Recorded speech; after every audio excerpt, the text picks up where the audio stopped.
I was enlisted for 10 years, so I learned not to get too long-winded. So. All right. My name is Madison DeJanes. I'm a member of the National Honor Society here at Winchester.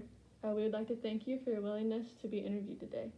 Our plan is to include short segments of your video to be in our virtual Veterans Day program. Mm-hmm. It'll be streamed to all the students in their classrooms, and it will be on our school website for the public to see also. We have a few questions we're going to ask you. Feel free to answer or not answer any that you don't want to. Can you please tell me your name and your years of service in the military?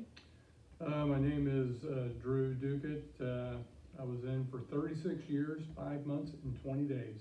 Wow. Both active duty and then Illinois Army National Guard full-time up until I retired in May of 2017. Thank you for your service. You're welcome. Why did you pick the service branch you joined?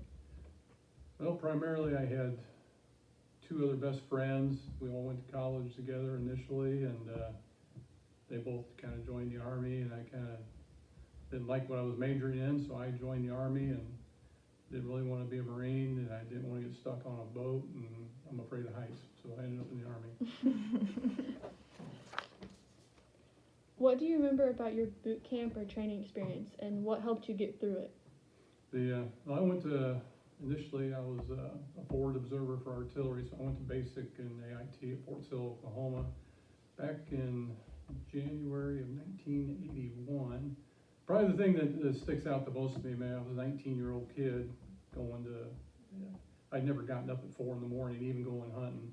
So getting up at 4 in the morning every day, and back then the commercials used to say we do more before 9 o'clock than most people do all day. And yeah, get up, go run out 5 miles, come back, clean the barracks, then go to breakfast, and then by 8 o'clock get ready to go wherever class you got. So yeah, to get up 4 o'clock in the morning and going to bed at 9 o'clock at night, 2100, was something new for me. It was a unique experience. During your years of service, are there a couple of memorable moments, people or experiences that you'd be willing to share? Well, over 36 years is a lot of them, but I'll share one with you. That it's a funny story. I was talking to my wife used to teach here at Winchester. She retired at the same time I did, Mrs. Dukett, and she told me, well, tell the story about General Khalid. On my last deployment, I did 3 deployments with the Guard, and my last one was in 2014 in Kuwait, Camp Arifjan. And being a colonel, I was a brigade commander. I had 2,000 soldiers under me, and one of the jobs we had to do was twice a year in the Middle East, a huge ammo shipment would come to the United States on a ship, and so they had to come in. Being a logistics brigade, a sustainment brigade, we had to help download this ship and get it to the ammo storage point on Camp Arifjan. In order to do that, when you're in a foreign country, you have to coordinate with the government officials, which in Kuwait is the Minister of the Interior, which is controlled by the military. A 4-star general, his name was General Khalid. And so kind of part of their culture too is you get to know them a little bit. They like to drink a lot of tea, so I had to go meet with him to coordinate. I took one of my subordinate commanders, one of my battalion commanders with me, and we spent 2 hours drinking tea and talking about family, and we ended up talking about deer hunting, believe it or not, because he had a brother that came to Illinois, northern Illinois, deer hunting, and so we got to talk about deer hunting.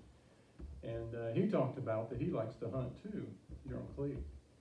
And he says, well, he says, I hunt out by your base, out by Camp Arifjan, out in the desert. And I go, really, what do you hunt out there? He goes, we hunt bears. I go, bears? He speaks pretty good English. I mean, Arabic's his first language, but he speaks pretty good. He's got a translator, or a Syrian woman named Sarah sitting over in the corner, but I can understand him pretty well. And so I go, you hunt bears out there? And he goes, oh yeah, right out by the south fence.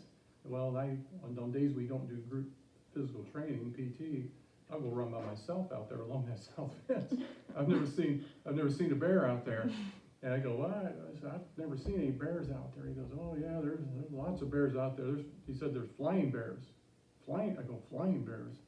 I said, I definitely have never seen a flying bear. And at this point, I'm kind of looking at my subordinate commander, and I'm looking over at Sarah, and I said, Sarah, I think we're losing something in the translation here. So they speak Arabic back and forth for about 30 seconds, and she looks over, she goes, Birds. Oh, birds.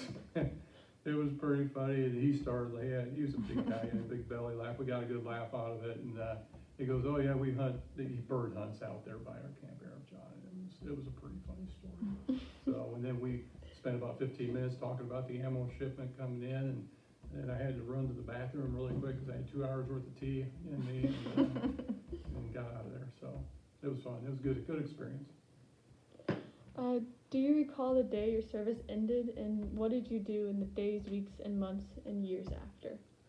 Yeah, I remember it was May 17th, 2017, it's on a weekend, and, I don't know, it was pretty anticlimactic after all these years, after all those years, they have a little ceremony for you, and, give you a medal, say thanks for your service, but, since then, Mrs. Dukett, Laura retired at the same time, we started a not-for-profit out on our 80 acres, and we got trails and stuff, and so we maintain that, and we try to, get people come out. We've had some Winchester students come out before this whole coronavirus thing, and, we've got signs everywhere that tell what kind of trees are, and so that's kind of our retirement project. It's not too overtaxing. I've gotten a lot better with my chainsaw, because every time it rains or the wind blows, tree goes down, dead tree goes down over the trail. I got one down right now that I just gotta wait for the weather to get a little better, I'll go and cut it up, so.